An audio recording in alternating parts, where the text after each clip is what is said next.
Djambo, Otep, à toutes et à tous. Une salutation spécifique à toutes les femmes kamites mères de l'humanité où qu'elles se trouvent, ici sur la terre-mère, aux Caraïbes, aux Antilles, aux Amériques, en Asie, en Australie, aux Arabies et en Europe. Nous saluons également tous les courants de la Renaissance kamite et du panafricanisme pour le travail qu'ils sont en train de faire. J'aimerais vous rappeler ce soir que nous sommes dans un nouveau monde, où l'émergence d'un nouveau ordre scientifique est en édification, dont je suis le meneur de jeu.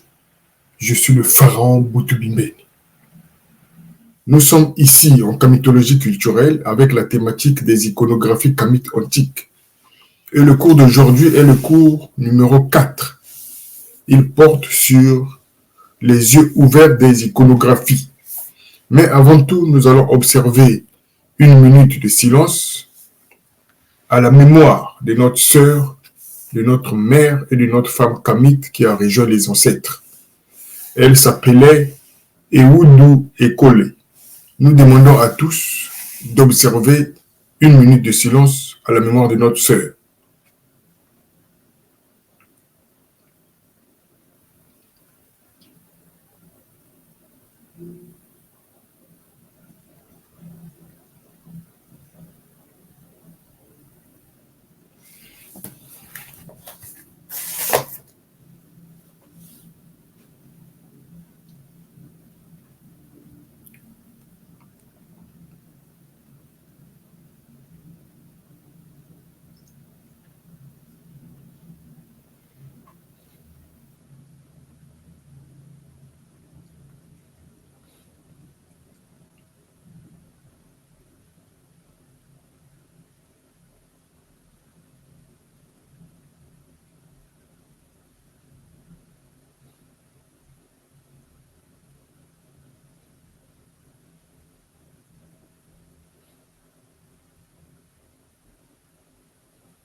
Merci à toutes et à tous d'avoir observé une minute de silence à la mémoire de notre sœur, mère et femme kamite, Ewoudou Ekole.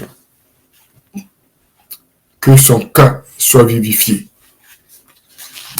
Voici une sœur kamite qui ne portait pas de perruque, qui a gardé son teint naturel pour la reconnaissance des valeurs naturelles.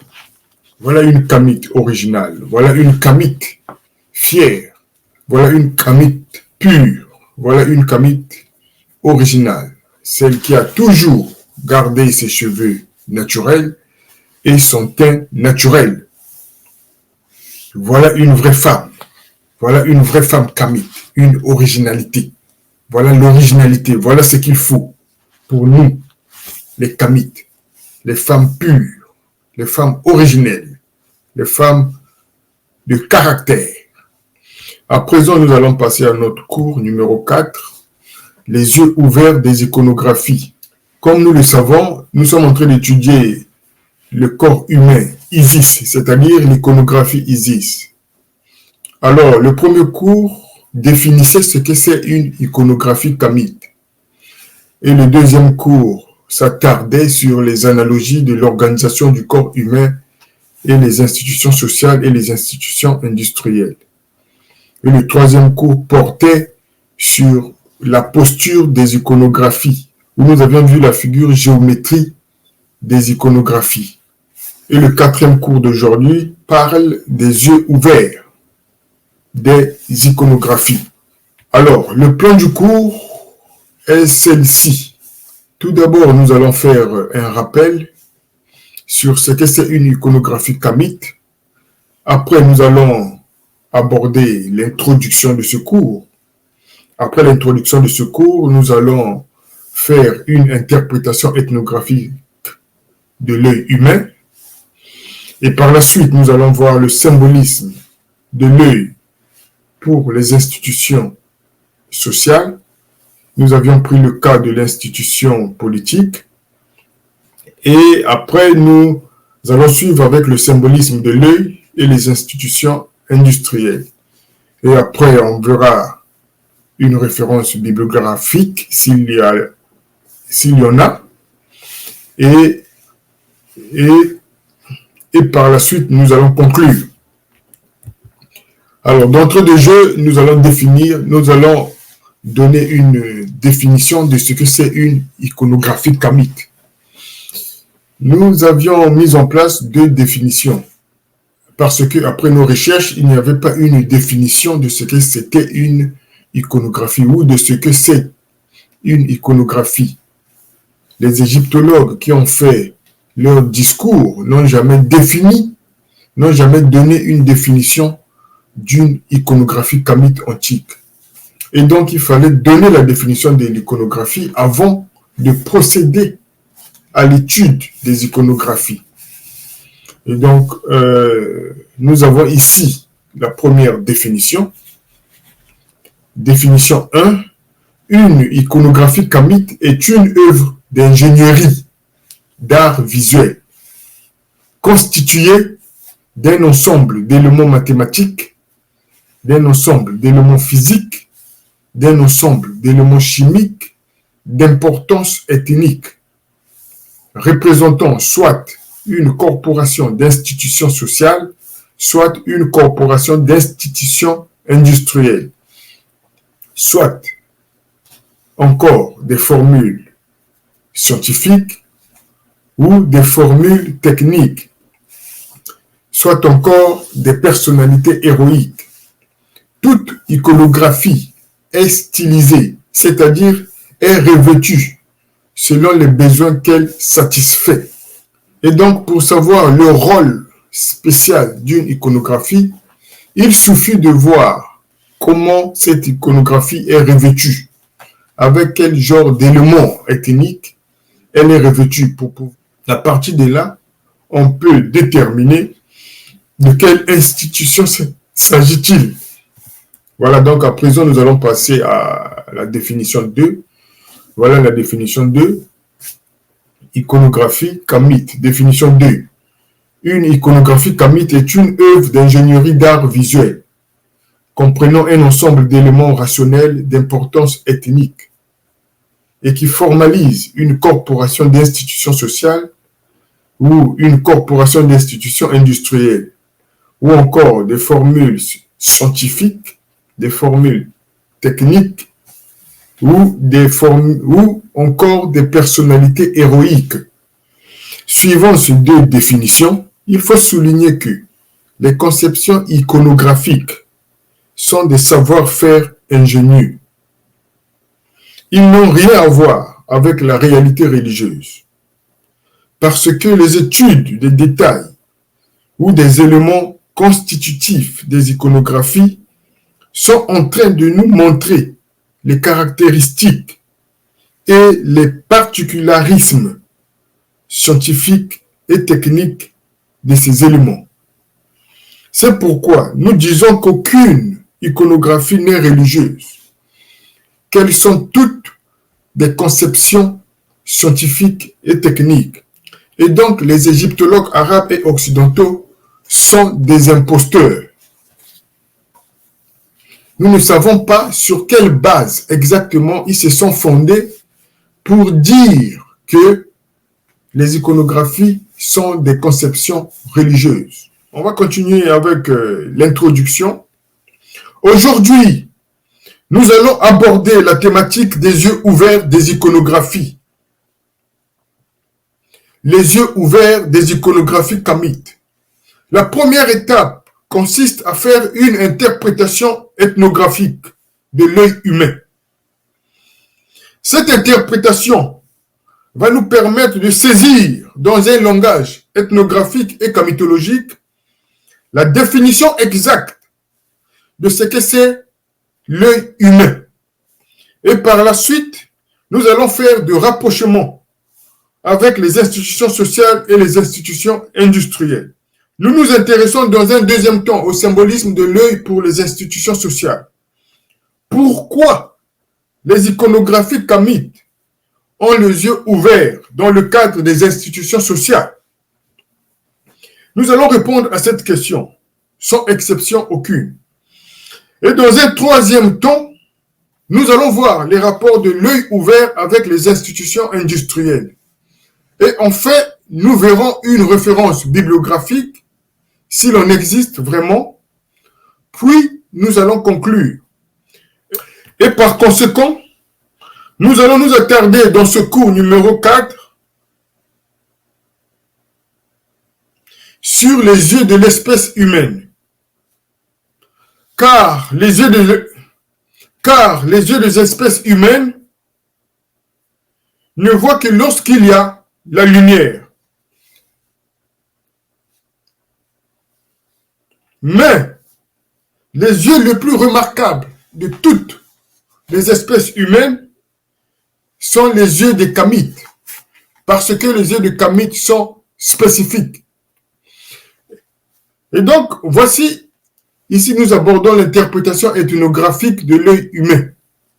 Nous devons savoir que l'interprétation ethnographique est une activité linguistique qui consiste à rappeler ou à donner le sens sémantique d'un mot. C'est ainsi que dans les langues Congo, le mot œil se dit dissous. Dissous. Dissous a deux morphèmes. Il y a le morphème di et le morphème sous. Le morphème di désigne la singularité de sous parce que la pluralité de sous se dit mi-sous avec le morphème mi. Mi veut dire le pluriel en ce qui concerne l'œil et di veut dire le singulier en ce qui concerne l'œil. Donc, dissous veut dire l'œil et mi-sous veut dire les yeux en langue Congo. Et le morphème sous renvoie à un système convergent de vision. Le morphème sous, en un mot, est un système biologique et mécanique. En tout cas, nous pourrions dire que le morphème sous est un ensemble de structures ou encore un système qui concourt à la vision. Donc à la vue. Il faut voir. Et avec le morphème sous dérive ce qu'on appelle soussou en langue Congo. Soussou veut dire le poulet. Or, le poulet a une vision spécifique par rapport aux autres animaux sur la planète Terre. Le poulet est le seul animal chez les espèces animales qui voit l'apparition du soleil le premier. Voilà pourquoi il chante. Il chante en guise de remerciement du retour du soleil et donc du retour de la lumière sur la terre. La lumière est la source de la vie. Et donc, à partir de cette compréhension ethnographique de l'œil, et donc de sous, et donc sous, donc la vision, l'organe de la vision. C'est ça qu'on appelle sous, donc l'œil, l'organe de la vision. Hormis la vision que nous offrent les yeux, il existe également le symbolisme des yeux, liés aux institutions sociales et aux institutions industrielles. Et donc à présent, nous passons dans le symbolisme de l'œil pour les institutions sociales. Le cas de l'institution politique, Lorsque vous êtes dans un environnement, vos yeux sont ouverts. Et lorsque vos yeux sont ouverts, ils permettent la connexion. Ils permettent de vous connecter avec cet environnement. Ils permettent de vous connecter avec les objets et avec les êtres présents dans cet environnement. Ils permettent aussi d'avoir une bonne vision dans toutes les conditions lumineuses que l'environnement vous offre. Par le fait que les yeux capturent facilement la lumière. Les yeux non seulement capturent facilement la lumière, mais les yeux savent aussi apprécier les couleurs. Les yeux savent aussi apprécier les nuances et les yeux savent aussi apprécier apprécier les gaz. C'est pourquoi l'étude et la compréhension des régularités structurales fonctionnelles de l'anatomie de l'œil permet de comprendre comment observer son environnement et à quel degré s'y mettre pour bien observer son environnement. Observer son environnement permet d'avoir une vue d'ensemble de cet environnement, permet d'avoir une vue d'ensemble de votre société, permet d'avoir aussi une vue d'ensemble de votre nation, de votre pays, pour qu'aucun couac n'échappe à votre vue, à votre vision. De cette façon, les yeux ouverts dans le cadre de l'institution politique symbolisent le département de l'environnement, comme le montre si bien ici l'iconographie Isis. Le numéro 9 ici montre les yeux ouverts, et les yeux ouverts symbolisent le département de l'environnement. Car en politique, le département de l'environnement doit mettre en place tous les arrangements institutionnels dans le but de bien surveiller son environnement pour la stabilité et la précision et la prévision sociale. Dès lors, en institution politique, d'après la camitologie culturelle, un département de l'environnement comprend 1. La direction de l'environnement urbain, rural et industriel. 2. La direction des ressources naturelles, des ressources humaines et des ressources traditionnelles. 3. Et enfin 3. La direction des systèmes d'information et de communication. Tout ça fait partie du département de l'environnement. Voilà donc les 3 axes majeurs que le département de l'environnement s'acharne en sciences politiques, en politique, symbolisés par les yeux ouverts. À présent, nous allons passer au symbolisme des yeux ouverts avec les institutions industrielles. Œil ouvert, symbole de caméra et de vidéocaméra. Les yeux ouverts de la plupart des iconographies sont porteurs d'informations scientifiques et techniques sur son fonctionnement et sur ses contraintes biochimiques qui façonnent son architecture. Comme nous pouvons le voir sur ce chemin de l'œil, mis en place par les ingénieurs et les docteurs kamites dans l'Antiquité. Cet œil, bien ouvert, comme s'il est fixe, est en train de voir attentivement quelque chose pour ne pas louper le moindre détail et atteindre l'ensemble cohérent de l'objet qu'il est en train de voir. Il est bien ouvert, en train de voir quelque chose. Il est fixe. Il est en train de voir quelque chose. C'est un œil qui est vigilant. Il veut ne pas louper le moindre détail de ce qu'il est en train de voir. C'est ainsi que cet œil, tel que représenté par les ingénieurs et les docteurs kamites de l'Antiquité, amène à interroger à la fois la science biologique et la science chimique de cette représentation aux dimensions subtiles.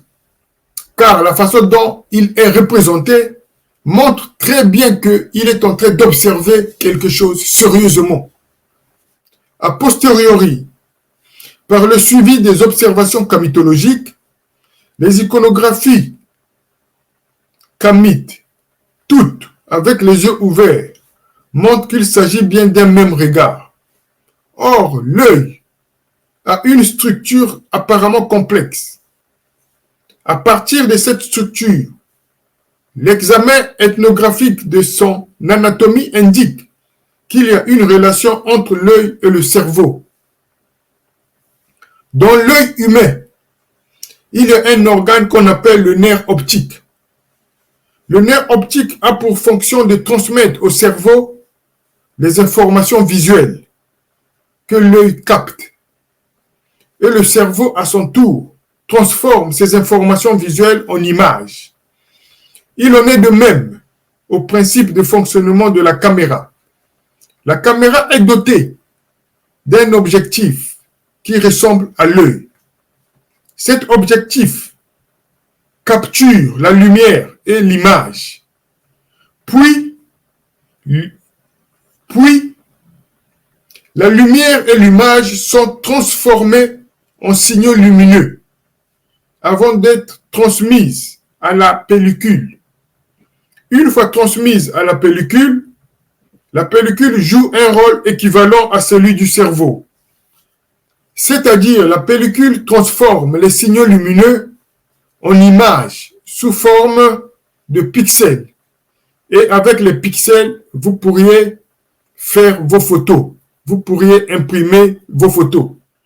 Et donc, l'idée d'investir dans la fabrication de la photocaméra et de la vidéocaméra est venue à force d'observer la structure anatomique de l'œil humain.